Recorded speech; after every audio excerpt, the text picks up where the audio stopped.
I'm back with another basketball edition of the Adrienne Ross Show. Now, I already went live after Indiana Fever took it to the Seattle Storm. So I did the live in the car.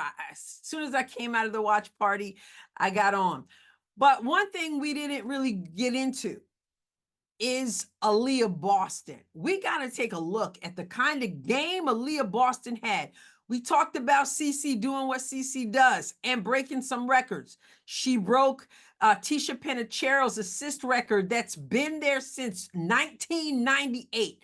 And it's not even the end of the season yet. She surpassed her rookie record of assists. We didn't talk about actually, but we can talk about that she passed Tamika Catching's record for three-pointers in a single season. And again, the season is not even over yet. Every time she steps on the court almost, she's breaking records. All right. We talked about Kelsey Mitchell knocking down shots. We talked about Lexi Hall doing damage out there. And we talked about how we've said all along that if these ladies can knock down shots, it's going to open up things. We talked about a whole lot of stuff, but we didn't really get into Aliyah Boston because I had to get home. I had to look at the stat line, and I did.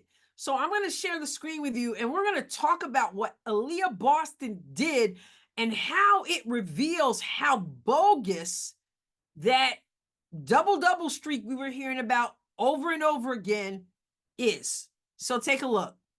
Here we see the final score.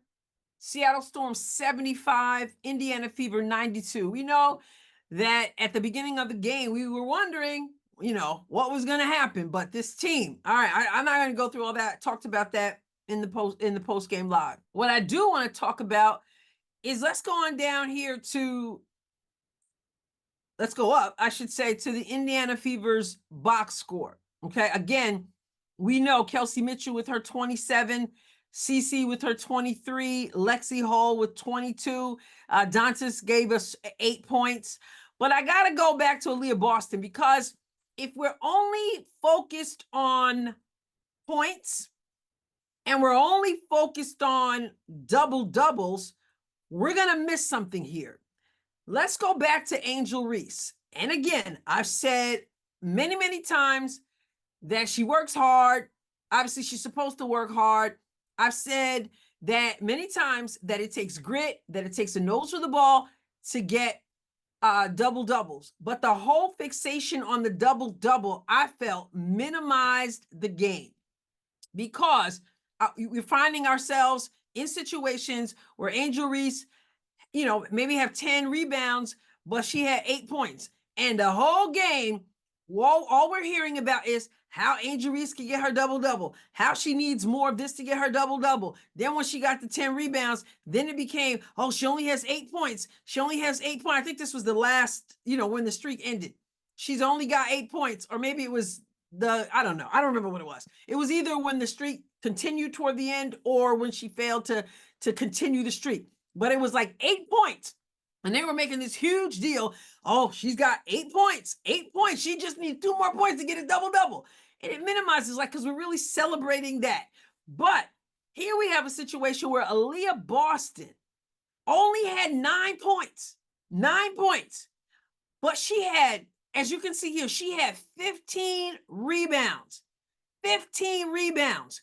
When you look at her line here with 15 rebounds, 8 assists, 9 points, Aliyah Boston balled out.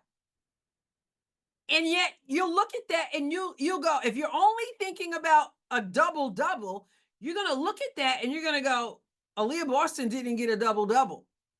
Well, she's clearly not the player Angel Reese is because she doesn't have a double-double, right? 8 assists. Listen, we talked before about the difficulty in a double-double when you get to get points and assists versus points and rebounds. It's a lot more difficult. I did a whole video on all that getting assists entails. Okay, so she got the 15 rebounds 8 assists. So here you have Aliyah Boston as a 5, as a big with 8 assists. That's something to talk about, okay? So then she only has 9 points. But look at this line. Understand what I'm saying. 15, 8, and 9. She's only 2 assists short of having a double-double. She's only 1 point short of having a double-double. She's only 2 assists short and 1 point short of having a triple-double. But she didn't get a double-double and she didn't get a triple-double. But look at look how complete her game was. And listen, I didn't hear anybody throughout this game talk about, oh, she's just 2 assists short of a double-double. Oh, she's just 1 point short of a double-double. Oh, she's just 2 assists and 1 point short of a triple-double. Where was all the talk about that? We didn't hear any talk about she got to get the double-double. She's got to get the triple-double. And when you look at this line, it clearly outdoes having 8 points trying to get to 10 to match your 10 rebounds so we can say you continued your streak. That's my point. That's how bogus it is. This girl balled out. 15 rebounds, 8 assists as a 5, only 9 points. She doesn't qualify for the double-double talk, and there was no talk going on and on and on about how all she had to do is get that double-double. All she needs to do to get that double-double, all the double-double. It was none of that. That goes to show you people are not really into the double-double being all that. Because if it were the case and it wasn't just the situation where they were enamored with Angel Reese, where was all the talk about Aliyah Boston with 15 rebounds and 8 assists as a big? And then where was the talk about her having 1 point, just 1 point short and 2 assists short of a triple-double? They pick and choose when these particular stats are important. But we know that it was important for Aliyah Boston to have a complete game. So though she wasn't in the double figures in points, look at what else she brought.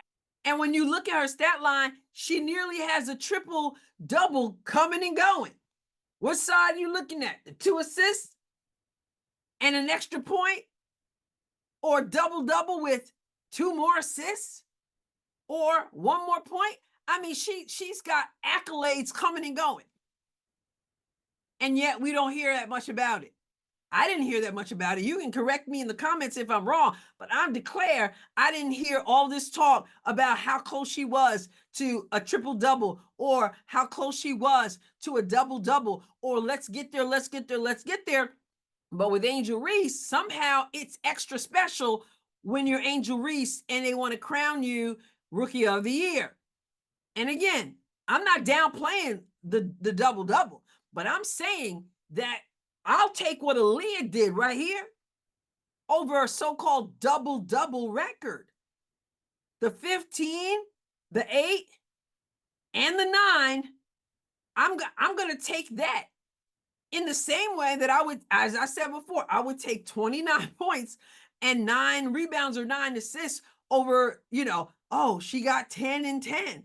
And just because they got old from 8 to 10, it's a huge thing. We've minimized the sport. This line right here doesn't qualify as a double-double, nearly does. Doesn't qualify as a triple-double. And a triple-double is something special. Caitlin Clark, obviously the first rookie to do it.